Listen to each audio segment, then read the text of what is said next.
제가 오늘 라디오 방송에 사연으로 소개된 이야기를 듣다가 많이 웃은 기억이 있는데 제가 이 이야기를 좀 여러분에게 나누고 싶습니다. 이해를 돕기 위해서 제가 좀 읽어야 될 것 같아요. 그럼 한번 들어보세요. 여기 등장인물은요, 한 아들이 나오고 엄마가 나오고 택배 아저씨가 나옵니다. 그래서 나중에 이 아들이 그 되어진 일을 사연으로 방송국에 보낸 거예요. 그러니까 지금 여기서 나라고 얘기한 사람은 아들입니다. 얼음이 녹아가는 것처럼 날씨가 풀리고 있던 날이었습니다. 저희 가족들은 비교적 장난기가 많은 편입니다. 어느 날 제가 외출하자마자 대문에서 노크 소리가 들렸습니다. 어머니가 이제 대답합니다. 누구세요? 그러자 문 밖에서 택배요. 저희 집 대문은 밖이 보이지 않는 철문인데 어머니는 제가 장난치는 줄 아셨나 봅니다. 전에도 종종 목소리를 깔고 어머님 성함을 부르면서 택배 아저씨인 척하곤 했었거든요. 어머니가 대답합니다. 웃기시네. 택배 아저씨, 택배입니다. 택배 좋아하네. 아니, 택배라고요. 나는 엄마라고요. 당황한 아저씨는 저희 어머니 성함을 불렀습니다. 장금자씨, 택배 왔습니다. 아이고, 훌륭하십니다. 장난 그만 쳐. 한 번만 더 그러면 문 안 열어준다. 어머니가 청소 중이라 장난을 받아주실 상황이 아니었나 봅니다. 택배 아저씨가 말합니다. 아이, 진짜 택배입니다. 문 좀 열어주세요. 어머니, 너 들어올 생각 하지 마. 거기서 반성하고 그 다음에 엄마 찾아. 알았어? 어머니는 계속 제가 장난친다고 생각하셔서 화가 나셨나 봐요. 택배 아저씨는 한동안 말이 없었습니다. 물건을 얼른 주고 가야 하는데 대체 이게 무슨 상황인가? 어떻게 된 건지 한참 고민하듯 했습니다. 잠시 후 택배 아저씨가 말했습니다. 엄마 죄송해요. 문 열어주세요. 진작 그럴 것이지. 네가 누구라고? 엄마 아들. 어머니는 그제서야 제가 반성하는 줄 알고 문을 열어주셨고 아들이 아니라 다른 사람이 서 있어서 아주 섬뜩하셨답니다. 라디오에 소개된 이야기인데요. 장난으로 속이고 거짓말하는 일들이 가족사에 아주 재미로 이렇게 소개가 되었는데 오늘 우리가 읽은 본문 말씀에 거짓말 잘하는 사람이 나와요. 평생을 사기치며 산 사람이 있습니다. 그 사람이 바로 야곱이죠. 그 야곱의 이름의 뜻이 발 뒤꿈치를 잡음 혹은 속이는 자 혹은 거짓말하는 자 이런 뜻입니다. 우리 고대 사회는요 그 이름 안에 그 사람의 아이덴티티가 있었어요. 그래서 그 이름의 뜻을 보면 이 사람이 무슨 태도로 무슨 마음으로 어떻게 산 사람이구나 라는 것을 알 수 있었죠. 우리가 아는 대로 야곱은 붉은 죽 한 그릇에 형 에서에게 장자권을 삽니다. 그런데 그것은 정당한 것이 아니었어요. 아마 야곱 편에서는 나는 분명히 장자권을 이 팥죽이라고 얘기하죠. 붉은 죽 한 그릇에 샀다고 얘기할 텐데 실제로는 그것은 사기였죠. 사냥하고 돌아온 형이 배고플 때를 기다려서 사실은 장난 비슷하게 이야기한 거죠. 그 정황을 보면 내가 이 죽 한 그릇 줄 테니까 이제부터 내가 형 해도 돼? 말하자면 이런 거예요. 그러면 에서편에서 그래 형 네가 하든지 말든지 빨리 줘. 에서편에서는 형이라고 부른들 동생이라고 부른들 형 동생이 바뀌겠어요? 그러니 별로 큰 대수라 생각하지 않고 네가 형 해. 하면 이렇게 하고서는 팥죽을 먹었을 거라고요. 아마도 야곱이 좀 다르게 물어봤다면 동의하지 않았을 거예요. 형님, 제가 팥죽 한 그릇 드릴 테니까 나중에 아버지한테 장자의 권리를 가지고 축복받을 때 내가 장자의 축복을 받아도 되겠습니까? 이렇게 물어봤으면 절대 안 될 일이죠. 절대 동의하지 않을 거예요. 그런데 그것을 슬그머리에 섬기고 내가 형 해도 돼? 이러고서는 자기 딴에는 장자권을 샀다고 주장하는 겁니다. 하지만 이것이 속이는 일이었다는 것을 야곱도 알고 에서도 알아요. 어떻게 알죠? 야곱은 도망가잖아요. 무서워서. 지가 잘못한 줄 아니까. 에서는 화가 났어요. 정당한 거면 왜 화가 나요? 그런데 이건 애초부터 장자권 축복에 관한 이야기가 아니었거든요. 그러니까 에서는 화가 나고 야곱은 죄책감을 갖고 도망다닌 겁니다. 이 야곱이 형만 속인 게 아니에요. 아버지 이삭도 속입니다. 형인 채 하면서 목소리 변조까지 하고 들어가잖아요. 제가 큰아들 에서입니다 하고서는 들어가서 축복을 받으려고 하잖아요. 눈이 잘 안 보이는 아버지를 이용해서. 그 다음에는 양털을 가지고서는 하고 들어가서 털 많은 형인 것처럼 속이기도 하잖아요. 결국은 그 축복권을 이용해서 장자의 축복을 받죠. 그리고 도망갑니다. 이 일을 두고 어떤 분들은 그렇게 해서라도 하나님의 은혜, 하나님의 축복을 받고자 간절히 사모하는 그 마음이 얼마나 기특하고 좋은 거냐, 하나님께서 아마 기뻐하실걸 라고 이야기하시는 분들도 간혹 있는데 절대 그렇지 않죠. 하나님의 복을 위한 것이었어도 기만책을 쓰고 속이는 일은 분명한 죄입니다. 하나님께서 기뻐하실 리가 없죠. 그런 거짓말을 하나님이 기뻐하실 리가 없고, 그런 사람의 계략에 장단을 맞추어 야곱에게 어쩔 수 없이 축복권을 장자의 축복을 받았으니 할 수 없다, 내가 야곱에게 복을 주마, 하나님께서 이러시겠습니까? 하지만 나중에 실제로 에서의 민족이 야곱의 민족을 섬기게 되잖아요.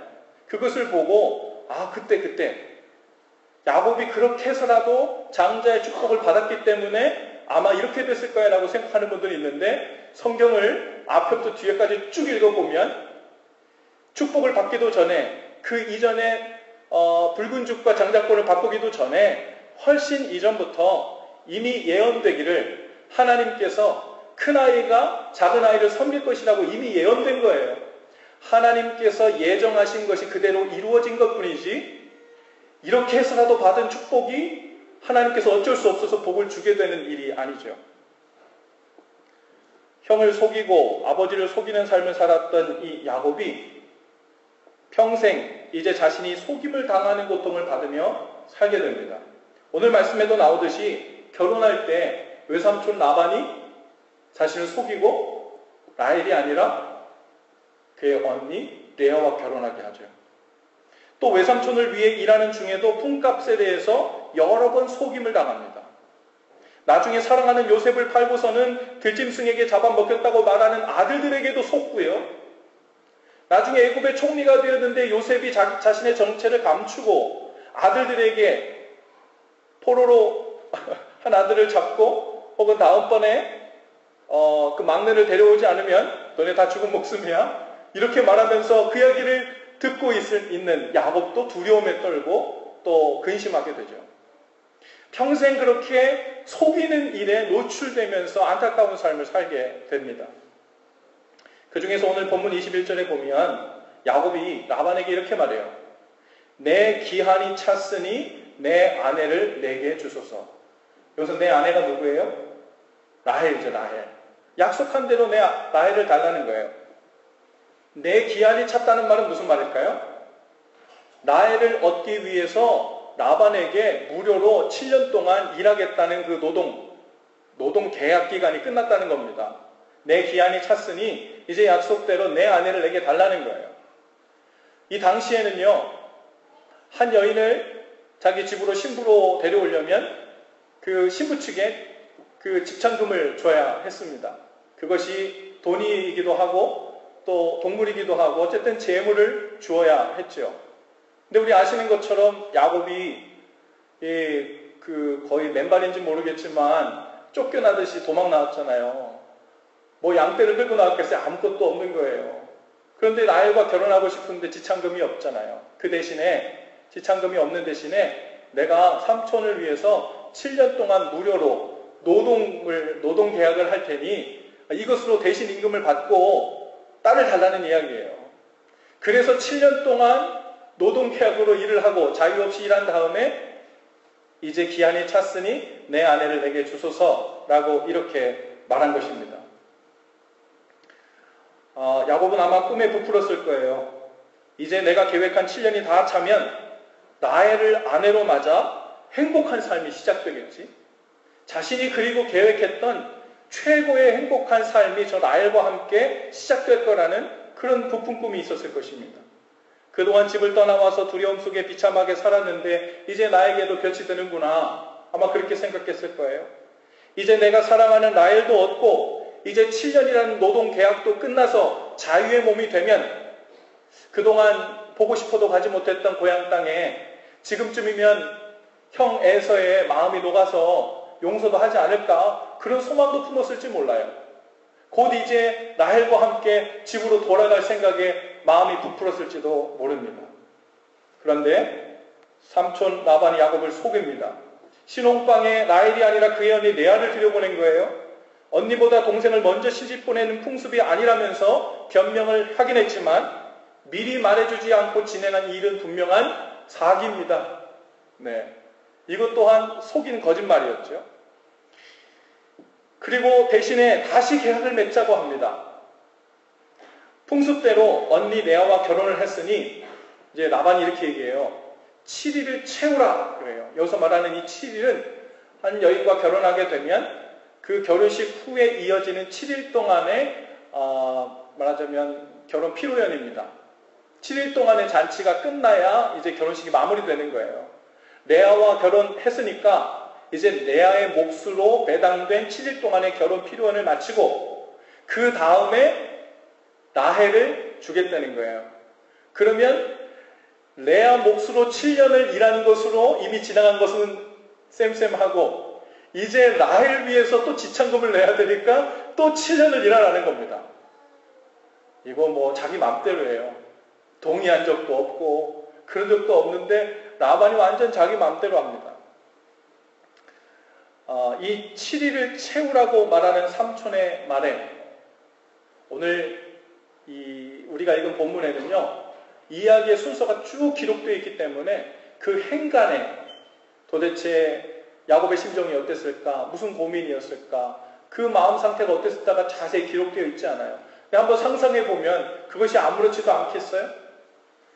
7일도 아니고 70일도 아니고 7년을 기다리고 일한다는 거, 누구의 종처럼 구속받으며 자유를 빼앗기고 품삯도 하나도 못 받고 일한다는 것이 이게 보통 일이 아니죠. 여러분, 야곱에게 있어서 레아와의 결혼을 받아들이는 그 축하연의 기간 7일, 이것은 아마 특별한 의미였을 거예요. 내 마음대로 내가 원하는 것을 가지려고 남을 속이며 수단과 방법을 가리지 않고 살아오던 그 야곱이 이제는 무엇 하나 자신이 원하는 대로 계획한 대로 되지 않는 이 상황 속에서 번민이 일어납니다. 혼란스러움이 일어나요. 내가 형과 아버지를 속인 죄를 여기서 받고 있는 건가? 이런 생각이 왜 안 들었겠어요? 내 인생은 이렇게 계속 앞으로도 틀어질 건가? 하는 불안함과 두려움이 왜 없었겠습니까? 야곱에게 있어서 그 결혼 축하연 7일은 기쁨의 시간이 아니라 고민의 시간이었을 거예요.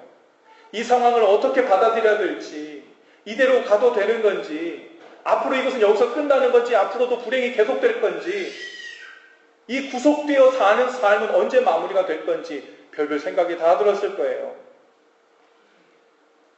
지금까지 속이는 자로 살아온 자신의 삶에 대하여 마치 하나님께서 이 상황으로 이렇게 말씀하시는 것 같았을 겁니다. 그렇게 너의 잔머리로 계속 살려 하다가는 내 삶이 계속 이 모양일 거다.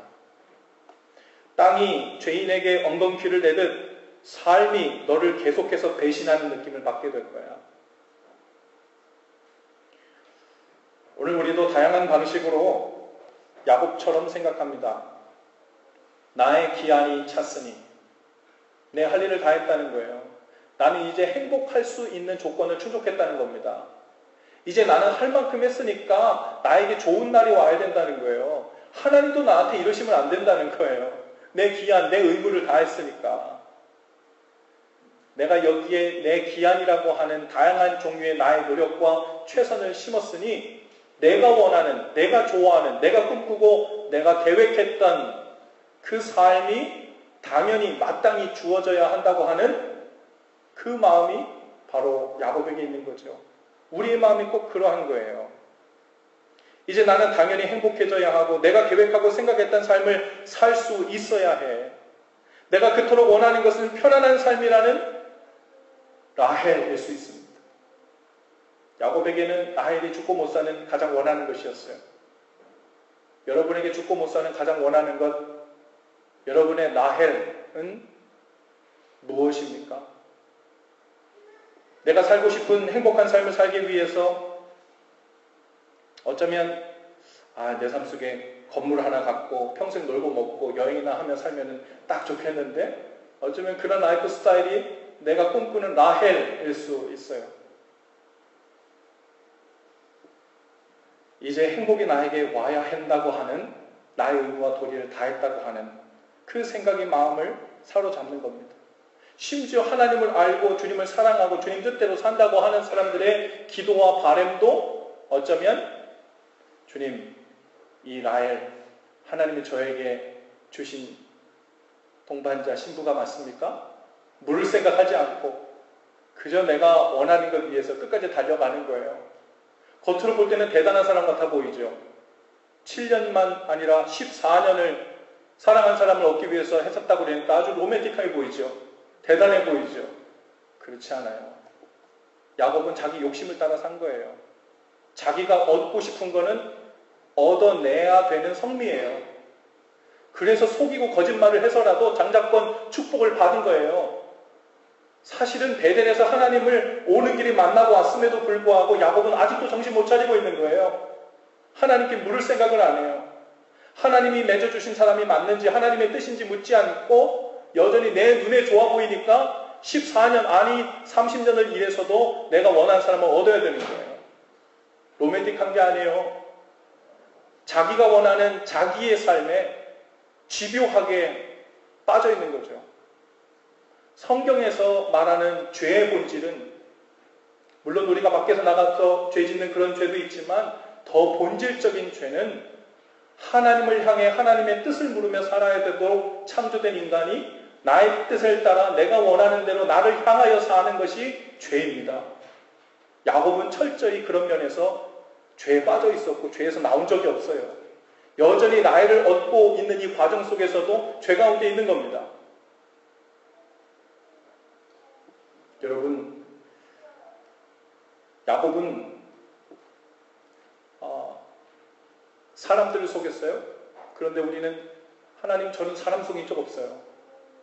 그런데 나의 왕이요 내 삶의 주인이라고 내가 고백하고 내가 그렇게 믿는다고 하는 하나님을 곁에 두고 그분의 뜻을 묻지 않고 나의 뜻대로 7년이고 14년이고 최선을 다해 사는 나의 삶이 있기 때문에 나는 나의 기한을 다했으니 나의 할 일을 다했으니 하나님 나에게 축복해야 마땅합니다. 라는 태도로 하나님께 나아간다면 그것이 하나님 기만하는 거예요. 그것이 하나님 속이는 겁니다. 하나님 곁에 두고도 하나님을 하나님 되게 하지 않는 거죠. 야곱이 범했던 그 죄가 이름만 바꿔서 다른 상황 속에서 우리 삶 가운데 그대로 적용되고 있을 수 있어요. 삶이 우리를 속이는 것 같은 일들이 그런 상황 속에서는 계속될 겁니다. 우리는 억울하다고 이상한다고 unfair하다고 일이 이렇게 돌아가서는 안 된다고 힘을 다했다고 최선을 다했다고 눈물을 흘리고 때로는 핏대를 흘리면서 하나님께 따질지 모르지만 아니에요. 본래 그렇게 되는 것이 맞았어요. 아니 처음부터 그렇게 되면 안 되는 거였어요. 이스라엘과 아말렉과의 전쟁을 기억할 것입니다. 여호수아는 싸움 잘하는 장수죠. 칼을 아주 잘 씁니다. 힘도 세요. 여호수아가 병사들을 이끌고 전장에 들어가 칼을 휘두르며 싸웁니다. 그런데 하나님은 이 전쟁의 성패는 여호수아의 칼끝에 있는 것이 아니라 산에 올라가서 하나님을 향해 두 손을 높이 들고 있는 모세의 손끝에 있다고 말씀하십니다. 모세 하나님을 향해 기도하고 있는 그 손이 내려오면 여호수아의 칼끝이 흔들리는 거예요. 약해지는 겁니다. 이스라엘 백성들이 져요. 그런데 모세의 손이 올라가니까 여호수아의 칼날이 힘을 발휘하기 시작하고 이스라엘 백성이 우세하기 시작합니다. 저는 그 현장에 한번 가봤으면 얼마나 좋을까? 얼마나 장관이었을까? 손을 올렸다 내렸다 할 때마다 모세도 아마 그 장관을 보면서 여러 가지 마음이 들었을 거예요. 내가 손을 들고 있어서 이기는 건가? 또 내려왔는데 우연인지 뭔지 이스라엘이 지기 시작해요. 이거 내 손 때문에 그런 건가? 실험해 보려고 또 올렸다가 또 내렸다가 그러지 않았을까요? 근데 정말로 그대로 전쟁의 성패가 갈리는 것을 보면서 야, 이거 하나님 무서우신 분이네. 야, 이게 눈에 보이는 싸움이 아니네. 우리 안에도 여호수아가 있고 모세가 있어요. 여호수아 같은 사람이 있고 모세 같은 사람이 있다는 게 아니라 한 사람 안에 여호수아가 있고 모세가 있다고요. 여호수아는 밖에 나가서 싸우는 사람이에요. 칼 들고 붙들고 키보드 치고 말하고 이것이 그들의 칼이에요. 성공하기 위해서 세상 사람들과 더 경쟁해서 이기려고 노력하고 애쓰고 다 할 수 있어요. 그런데 하나님 뭐라 그러세요? 그 칼끝, 붓끝, 손끝, 입끝 그 능력으로 이기는 게 아니라 네 안에 손 내리고 있는 모세 때문에 지금 위기 상황이라는 거예요. 그 모세가 다시 손을 들지 않는 한 우리 눈으로 보기에 내 삶 돌아가는 것이 아무리 그럴듯해 보여도 우세한 것 같아도 이길 가능성의 퍼센테이지가 올라가는 것 같아도 속는 겁니다. 그것이 정말 그렇게 될 것을 믿고 반응하며 사는 것이 믿으며 사는 거예요. 그거 믿지 않는 사람은 기도 안 하죠. 입으로는 고백할 수 있지만 나는 하나님의 이름으로 열심히 최선을 다해서 칼싸움하고 있다고 말은 할 수 있을지 모르지만 그 사람이 진짜 믿는 사람인가를 보려면 모세의 손을 들고 있는가를 보면 알아요. 믿는 사람 아니에요. 칼싸움 잘하는 사람, 잘하는 것처럼 보이는 사람 부러워하지 마세요. 얼마나 위태로운 사람인지 몰라요.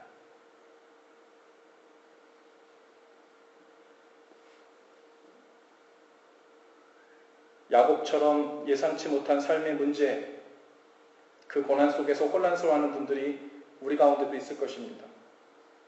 그 혼란스러운 기간, 7일, 그 7일을 라반이 채우라고 했을 때 도대체 이 시간을 어떻게 채워야 할지, 무슨 마음으로 채워야 할지 고민이 되었을 거예요. 오늘 성령님께서 우리에게도 그 7일을 채우라고 합니다. 이 7일을 무슨 마음으로 어떻게 채워야 될지 이것이 우리의 고민이 되어야 돼요.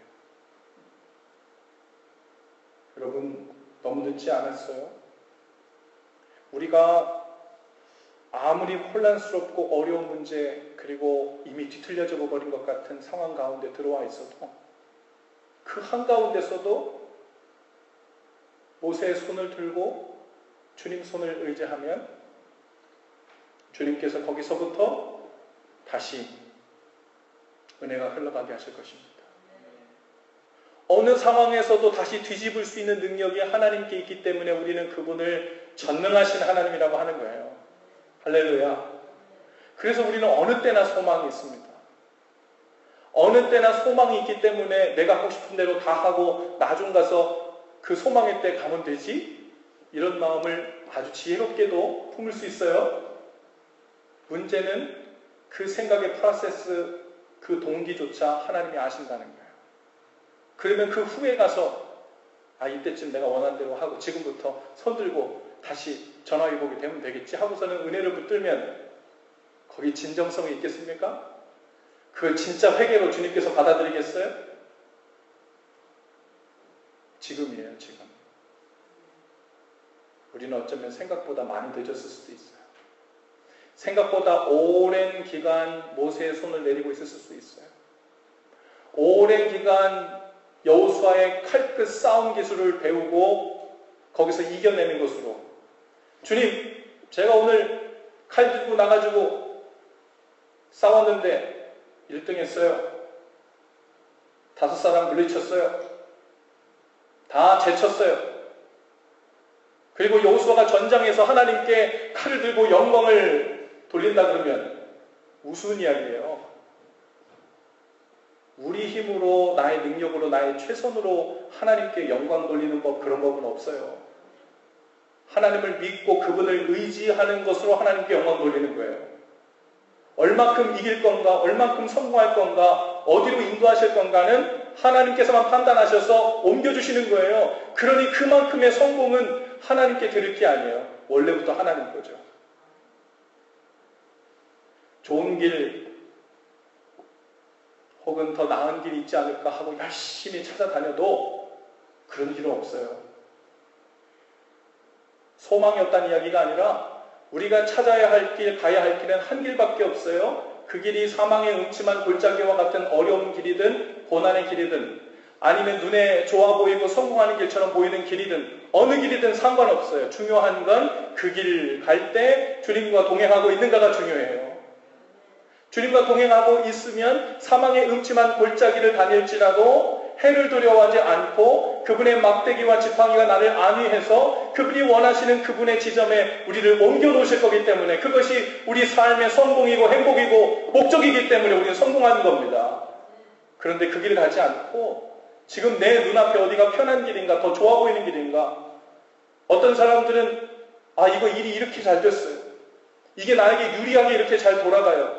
여러분, 그 상황만 가지고 하나님께 영광 돌릴 건지 영광 돌리 아닌지는 판단할 수 없어요. 감사할 수는 있죠. 나에게 좋은 것 주시면 감사할 수는 있어요. 그러나 상황이 좋아 보인다고 내가 바른 길을 가고 있는 증거는 아니에요. 안정적이고 가장 좋은 길은 어느 길에 있든 문제 가운데 있든 문제 밖에 있든 주님을 붙잡은 손을 놓지 않고 함께 있는 거예요. 그 가운데만 우리는 안정감을 갖습니다. 그 가운데만 평강을 가져요. 그러니까 오늘 나의 삶을 평가할 때 내가 오늘 좀 괜찮은가요? 기준은 뭐라고요? 내가 오늘 주님과 동행하고 있고 내가 주님을 오늘도 의지하고 있고 오늘도 내가 주님의 은혜로 살고 있는지를 확인하는 일, 그건 하나의만 기준이에요. 그거 놓쳤으면 어느 길을 가고 있든 자랑거리 아니고 언제 위태로움으로 바뀔지 모르는 길이에요. 이해되지 않고 문제로 가득한 상황 가운데서도 언제라도 하나님의 은혜는 흘러가고 있고 준비되고 있음을 믿으시기 바랍니다. 어쩌면 야곱이 그때 레아와 결혼하지 않고 라헬과 바로 결혼해서 자유의 몸이 되었다면 상상해 봅시다. 어쩌면 바로 내가 가장 좋아하는 사람을 취한 다음에 이제 룰루랄라 기대하며 집으로 돌아갔을지도 몰라요. 그때 돌아갔다면 그의 형 에서의 분이 풀렸을 때일까요? 안 풀렸을 때일까요? 우리 장담할 수 없어요. 가자마자 형한테 맞아 죽었을 수도 있어요. 그때 갔으면. 레아와 결혼하고 레아의 몸종, 라헬과 결혼하고 라헬의 몸종까지 총 4명의 여인을 아내로 씁니다. 그리고 그 4명의 여인에게서 나온 12명의 자녀들, 그 12명이 이스라엘 12지파의 시조가 됩니다. 저는 하나님께서 12지파의 시조를 만들기 위해서 이를 이렇게 만들었다는 말이 아니에요. 라반으로 하여금 속이게 했다는 말이 아닙니다. 그들이 잘못하고 그들이 속인 것은 그들의 잘못이에요. 그런데 그 틀어진 상황에서도 하나님께서는 그분의 역사의 그분의 뜻을 이뤄 나가시는 분, 그래서 우리는 그분을 전능하신 분이라 그러는 거예요. 세상의 논리로는 계산이 안 돼요. 어떻게 사람이 잘못했는데 그 잘못한 것 위에 하나님이 마치 그것을 예정한 것처럼 딱 받아서 그분의 일을 이루어 가시나? 처음부터 하나님께서 그렇게 만드신 것 아닌가라는 논리가 우리 가운데 있을 수 있지만 그것은 마치 3차원에 사는 사람이 5차원, 6차원의 이야기를 이해 못하는 것과 같아요. 하나님은 시간과 공간을 만드시고 그 밖에 계신 분입니다. 태어날 때부터 시간 안에 제한을 받고 공간 안에서 경험만 가지고 있는 그 사람이 이건 이렇고 저건 저렇고 하나님은 여기 계시니 저기 있어서는 안 되라는 말을 감히 하나님께 어떻게 해요? 우리는 그 논리 속에서 내 생각 속에 그 바운더리 안에 하나님을 가둬놓고 이해되는 만큼만 믿으려고 해요. 그건 믿음이 아니에요.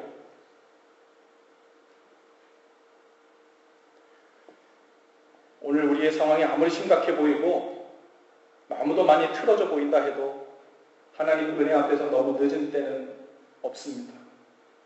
주님을 향해 믿음의 손, 기도의 손 들고 주님을 의지하여 살겠다는 새로운 출발이 있으면 아무리 틀어져 버린 것 같아도 그 고백을 은혜 고백으로 바꾸실 줄로 믿습니다.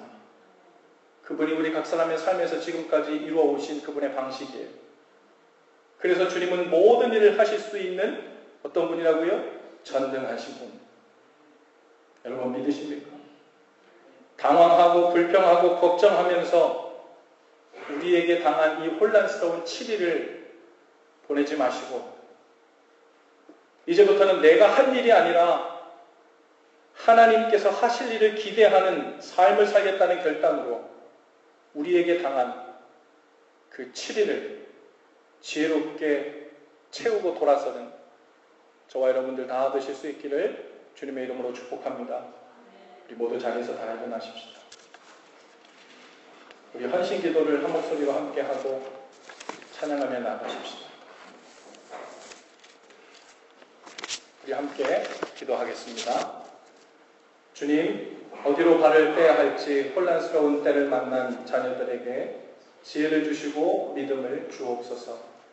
고민하며 한숨 지으며 우리의 7일을 채우지 않게 하시고 도리어 주님을 향해 살겠다는 결단과 주님 인도하심을 따라 살겠다는 믿음을 바로 세우는 복된 시간이 되게 하옵소서.